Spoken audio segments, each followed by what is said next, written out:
Você já parou para pensar que antigamente a palavra no fio do bigode era extremamente importante? E você já percebeu que independente da sociedade que for, na China, que não tinha contato nenhum com a América, lá em 1700 e pouco, a ideia era a mesma. O Oriente, que não tinha nada a ver com o Ocidente, que se desenvolveu diferente, separado, a ideia era a mesma. Quando você fala algo que você diz que vai fazer para outra pessoa, prometendo para outra pessoa, a palavra tinha poder. Tanto que ser considerado alguém sem palavra era muito ruim, era preferível, tinha gente que preferia ser morto a ouvir que a sua honra estava em jogo, porque a palavra, o fio do bigode, né, o pessoal fala, era muito mais importante do que qualquer outra coisa, do que dinheiro, do que a vida, às vezes. E por que eu trouxe esse vídeo hoje? Por que eu tô falando sobre isso? Porque eu sei que você nunca vai ler Leviatã, de Thomas Hobbes. Eu sei que você nunca vai ler o do Contrato Social, de Rousseau. Jacques Rousseau, se não me engano o nome dele. E é para isso que existe esse canal, é para falar um pouco sobre aquilo que é o mais importante, é a base da sociedade, a filosofia, principalmente ocidental, e traduzindo para você, trazendo a importância disso. Já parou para pensar que é exatamente o fio do bigode, a palavra, o cumprimento disso que fez com que a sociedade fosse uma sociedade? Por exemplo, todos os homens eles nascem livres. Imagina lá no início, na época dos homens da caverna. Quem garantiria que uma determinada coisa seria sua? A sua própria força. Por exemplo, você conseguiu uma caverna X. Você tem uma caverna lá. Você vai morar na caverna. Beleza, você achou aquela caverna, agora ela é sua.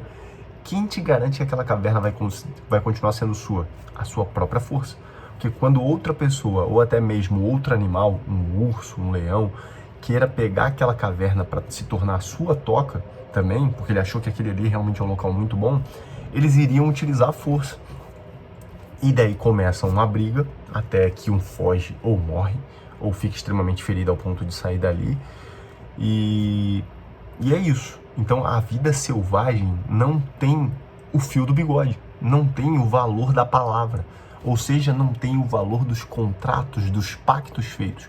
Porque, por exemplo, se eu chego para você e digo que essa caverna é minha, se você não mexer na minha caverna, eu não mexo na sua, eu estou me protegendo de você, ao mesmo tempo que você está se protegendo de mim.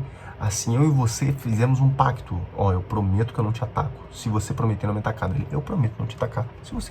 Já que você prometeu não me atacar, fechou. Temos um acordo, temos um pacto, temos um contrato. E é nisso que se baseia toda a sociedade. E é nisso que vai falar um pouco sobre o Leviatã, tem um pouco de base disso. O Rousseau depois vai trabalhar com essa ideia de contrato social, porque ele estuda Thomas Hobbes em Leviatã. E a ideia é que existem direitos naturais, você tem diversos direitos, só que você abre mão desses direitos para impedir o caos. Você abre mão da sua liberdade total. Não, eu tenho liberdade de pegar o que eu quiser. Se eu quero essa xícara é minha. Eu tenho liberdade. Naturalmente, eu consigo fazer isso, ir lá e pegar. Só que eu abro mão de pegar, porque essa xícara não é minha.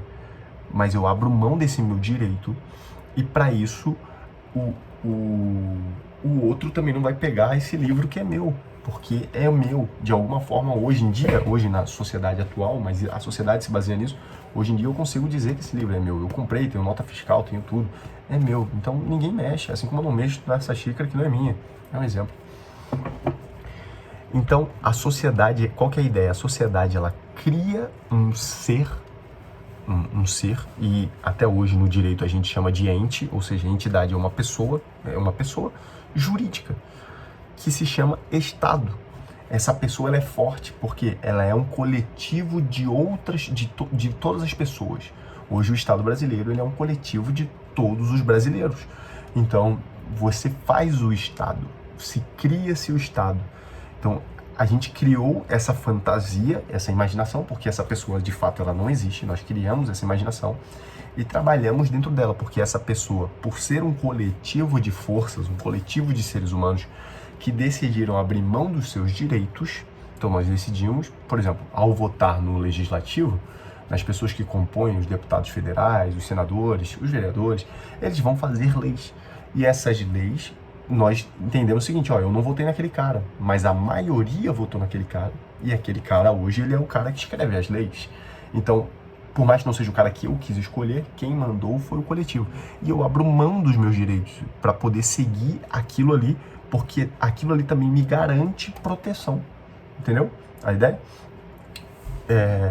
Então, refletindo um pouco sobre isso é importante para a gente entender a base da sociedade, refletindo um pouco sobre a palavra, o fio do bigode, antigamente foi muito mais necessário. Nós só somos diferentes de outros animais porque conseguimos raciocinar coletivamente.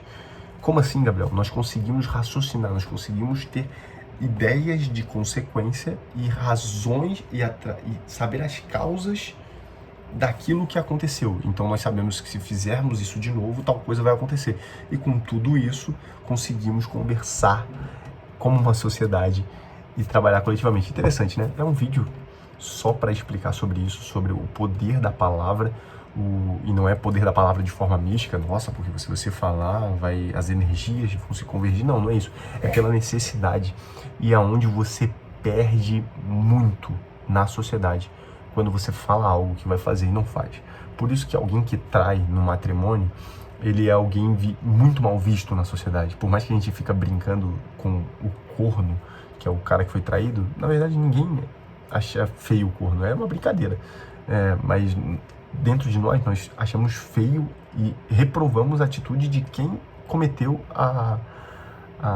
o adultério, quem cometeu a traição. Por quê? Porque ele prometeu e ele não cumpriu aquilo que prometeu.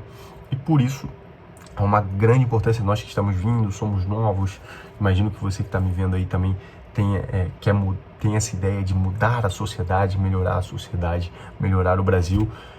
Nós temos que resgatar isso de novo.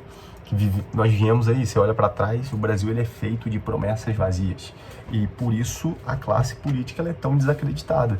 Todo político que chega a gente diz, nossa, não presta, não serve para mim, não quero, não tenho nenhum interesse em votar naquele cara, em ouvir aquele cara. Para mim, ele apareceu, é tudo abobrinha, independente de ser Lula, Bolsonaro, Ciro Gomes, enfim. Por quê? Porque a classe política, entrou muita gente ruim, que prometeu muita coisa para poder ganhar voto, e depois perdeu muita coisa, não cumpriu nada, e daí a gente desacreditou da classe política como um todo, sendo a classe mais importante, de fato, onde todos nós deveríamos estar em cima, dentro, querendo saber, só que chega a dar uma angústia em nós, porque temos isso por natureza, ao viver em sociedade. A palavra é importante, o cumprimento das promessas é importante, e nisso se baseia a honra individual e coletiva, óbvio, porque a honra coletiva nada mais é do que a soma de todas as honras individuais. Se tivéssemos um povo que cumpre muito a palavra, teríamos um Estado com certeza muito mais forte, muito melhor. Depois dessa reflexão, eu te peço para, se você gosta desse tipo de vídeo, se inscrever, comenta aqui embaixo, curte o vídeo e comenta aqui o que você quer ver, o que você gosta de ouvir falar sobre. Eu sempre estou fazendo um vídeo novo respondendo algum comentário, beleza? Um grande abraço, até mais.